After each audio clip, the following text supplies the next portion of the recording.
আসসালামু আলাইকুম everyone, welcome to our page Safayet and Faria. আজকে আমি আপনাদের সাথে শেয়ার করব সবার প্রিয় একটি আচার, কাঁচা আমের আমসত্ত্ব।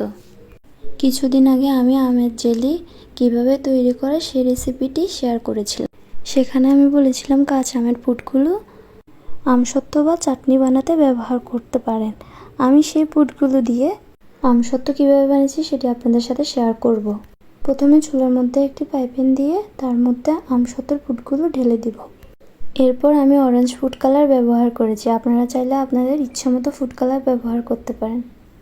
অরেঞ্জ ফুড কালার দিয়ে আমি ভালো করে নেড়েচেড়ে মিক্স করে নেব, যাতে করে সবগুলোর মধ্যে কালারটা মিশে যায়। ভালো করে ফুড কালার মিশিয়ে নেওয়ার পর আমি এখন স্বাদ মতো চিনি দিয়ে ভালো করে মিক্স করে নেব। আপনারা আপনাদের স্বাদ অনুযায়ী চিনি কম বেশ করে নেবেন। আমি আমার স্বাদ অনুযায়ী চিনি কম বেশ করে নিয়েছি। চিনি ভালো করে মিক্স করে নিয়ে এখন আমি চিলি ফ্লেক্স দিয়ে ভালো করে নেড়েচেড়ে মিক্স করে নেব।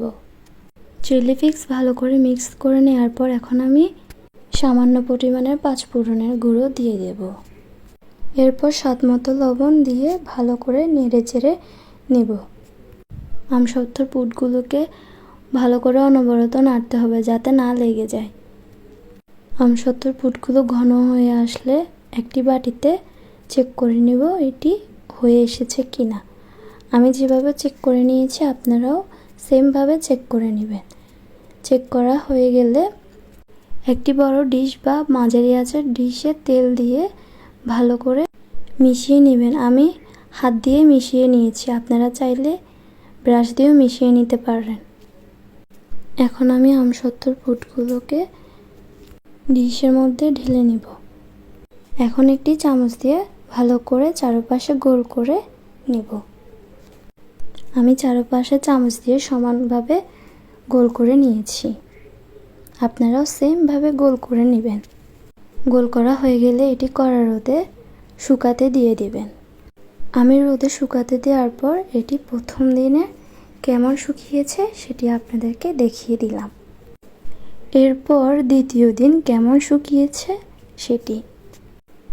এরপর তৃতীয় দিন রোদে শুকানো আমসত্ত্ব।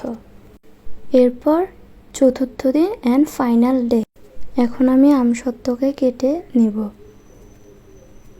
আমি কিভাবে আমসত্ত্ব কেটে নিয়েছি আপনারা দেখে নিন। আপনারা চাইলে আমার মতো করে আমসত্ত্ব কেটে নিয়ে নিতে পারেন। আমি আমসত্ত্বগুলোকে এমন করে শেপ করে নিয়েছি। আপনারা চাইলে আপনাদের ইচ্ছামতো শেপ করে নিয়ে নিতে পারেন, অথবা এমন করে শেপ করে নিয়ে নিতে পারেন। আশা করি ভিডিওটি আপনাদের সবার কাছে ভালো লেগেছে। ভালো লাগলে লাইক, কমেন্ট, শেয়ার, ফলো এবং সাবস্ক্রাইব করে আমাদের পাশে থাকবেন। সম্পূর্ণ ভিডিওটি দেখার জন্য আপনাদের সবাইকে ধন্যবাদ।